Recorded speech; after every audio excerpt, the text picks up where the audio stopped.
Guys, it's been 2 years now actually since the March 11th earthquake and tsunami, and we're just going to do a quick video here today and just think back and remember the past 2 years and the recovery efforts still ongoing out across much of northern Japan. I mean, upwards of 15,000 people lost their lives, still 2,000 people still missing. Some of these towns here are just completely wiped off the map, as we've seen.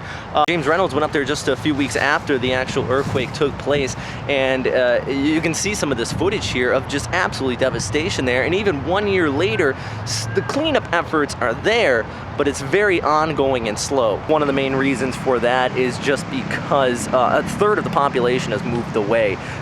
Many people don't want to be around where the Fukushima Daiichi nuclear power plant is, and some people can't even go back home for obvious reasons. There's a restriction zone around it, but also many people, it's just haunted memories right in there, completely towns wiped off the map. And I like to put it in my perspective.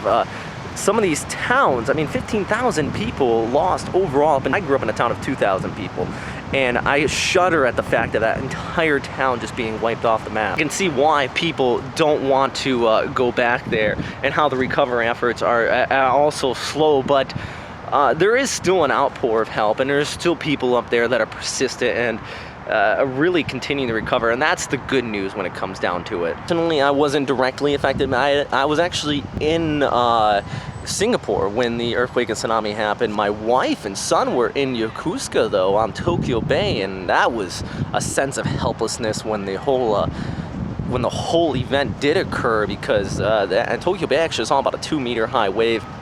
Really just a scary feeling. And then they left only a few weeks after because of the Fukushima Daiichi power plant, that whole event that did unfold. And just scary watching it from there on the TV, actually on NHK World, which I'm very happy to be a part of now, and just that whole organization that covered the tsunami also well. I'm sure everybody from around the world saw some sort of footage coming off of that, but me personally, I did not actually get directly affected, indirectly. And what I want to know and I want to ask everybody is, how were you affected? Were you directly affected by the earthquake and tsunami? And if so, just let me know. And if indirectly, that as well. And if you weren't affected at all, where were you when it did take place there just 2 years ago? I also like to hear those stories and how you found out about it and how all the information came to you. So thanks for watching, though, everybody, and stay safe out there.